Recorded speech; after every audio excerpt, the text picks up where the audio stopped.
What's going on, guys? Welcome back to the channel. Thanks again for tuning in. Today we're wrapping up our trading day with $4,400 green on the day, with a good chunk of that coming from an overnight swing position on the stock PLTR. So we have all these live trades coming up for you today. So I hope you guys like that, and I hope you guys learned something new from these videos. Always make sure to hit the thumbs up button because it's going to help spread these videos to a wider audience of traders. And I'm going to try and edit all of my live trading videos going forward so they're not as long. So you will miss, some things that might have been mentioned along the way, but at least this way you'll be able to see mainly the meat and potatoes of the trades without having to sit through all the other kind of slow and boring stuff. So do let me know in the comments if you guys like these videos a little longer, or if you would like them shorter, or what your favorite part of the live trading videos are. Do you guys like that in-between time where I'm talking through the trades rather than just showing you guys where it's entered and exited? So with that being said, thanks guys. Thanks for tuning in, and we'll see you on the next one. So yeah, 1,000 long there on LIZI. So far not working. It's getting smacked back down. I thought we would go for about a $4.93 to a $5 push. All right, so closed out. So that first initial run's not going to work. This is where the market's going to crap down. So there goes a snap. So adding some shares short on AMTX. Only was able to get, let's see, only was able to get 1,400 shares short. But yeah, I'm working on a short play with AMTX.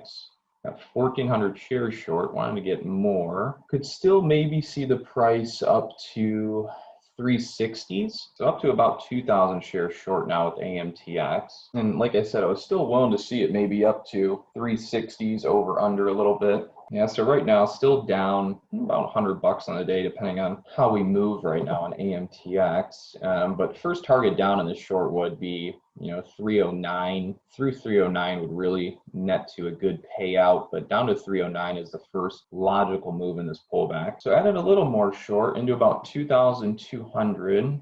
2,400 shares short with AMTX currently. So we're almost back to a break-even day after that first loss. We're still susceptible to a squeeze on AMTX, even up through the previous high is very possible.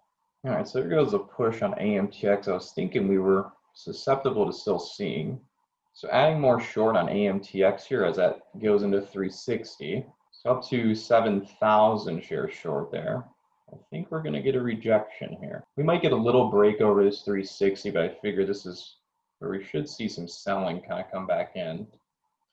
So up to 10,000 shares short on AMTX, starting to come back down. A lot of heavy selling coming there. All right, covering some shares on the short with AMTX. Still not all out, still got quite a few shares in. Took up another 1,000 there, and still 5,000, 6,000 shares short. We want to go through that 321 mark. That's where we get another big drop. Covered most of the position as we fell back down there. So just holding 1,800 shares short currently. This is what I'll try to hold for a little bit more of a fade, but I mean, that big short put me back into a green day of $1,700. So, it'd be almost dumb to not take most of it off to ensure that I'll stay green on this day. So just going to hold it at 1,800 shares short now, see if we can get the crack below 320s, 324s, and net a little bit bigger on the day. There is the push at 320. This is what we need to break for the big drop to happen. Well, bigger or another snap move, if I may. For those of you guys asking questions, I'll get to them in a second. I just want to kind of get through this waiting period on AMTX here. Yeah, I mean, if you're watching this trade, I mean, it's that blue line right at 326. We're holding, and through that we should snap. There it goes. There's the snap move I was looking for. Now I think we can push this move down to 305. Not going to add any more short. Just going to let this work its way down. Beautiful. Covering a little bit more there. Only have 800 shares short now. Only 688 short. So with that move, that gets me over 2,000 green on the day. So that's good. So I mean, right now with AMTX, I mean, only have 288 shares. Realistically, I should have held a bigger size on the way down. I felt pretty confident on that one, but there's a big drop, another one. So maybe we look for it to go towards the 2.8. It doesn't even matter. I'm done with this trade. All right. So closing out on AMTX there on that short, that was a good play. Market buy, just get out. Yeah, so all out there on the AMTX move. So that was good. That's what I needed to get me back in the green on the day. I mean, with that trade and our swing trade with PLTR, 3,400 on the day. All right, let's see what else is moving. Let's see if we can get like a long move in here or something. So I'm adding 1,000 shares short on PLTR here. I'm going to try this short in this location. Adding some more short, up to 1,700 short. Covering some of the short, down to 700 shares short from the 1,700 at. So I took off 1,000. It's still holding up pretty well. I mean, it jumped all the way to 25.62, and it pulled back already. I mean, so I'm not really surprised to see this candle bouncing back up a little bit. Added a little bit more short there on PLTR back to 1,000 shares. There goes PLTR breaking down again. Very nice. Taking off some more shares. So pretty much all out of that short. Just got 400 shares left on. Took up another 100. Took off another 100. Took off another 100. And we'll be done with that play. About to market buyout on the last 100 shares here in a sec. Beautiful. All right, so all out of that play. Very nice. Netted another 433 bucks.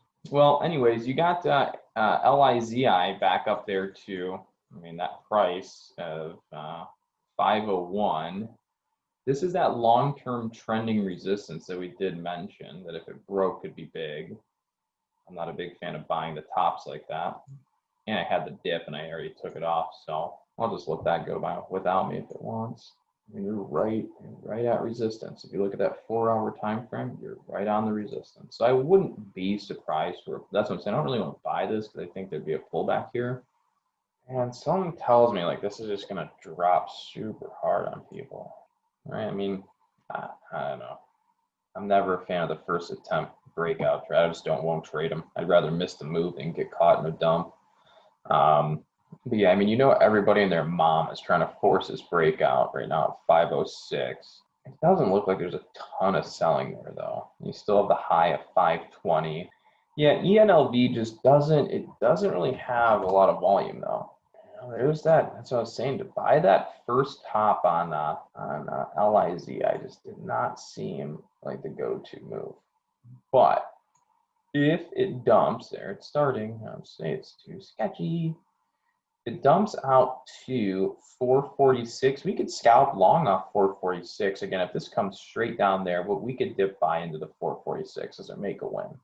Might not be a big one, and it's just really a counter trend bounce at that point. But if it does, I mean, that's enough volatility down where you could get a nice 10, 15 cent scalp, maybe 20 cent. So I'll play for that. My ZI coming down a little bit more off that move. It'll be like I mean, it's not going to be a beautiful bounce play. It'll probably be a little sketchy, but I mean, hell, whatever. Let's do it. It'll be fun. Whoa, now that's a bigger drop than I thought was going to happen. Whoa, slow your horses, people. Slow the horses. That's another great example why we do not long into resistance on the first attempt breakout at the 200 simple moving average, long-term trending deviation resistance, intraday regression trend deviation, and first attempt at breaking out pre-market high.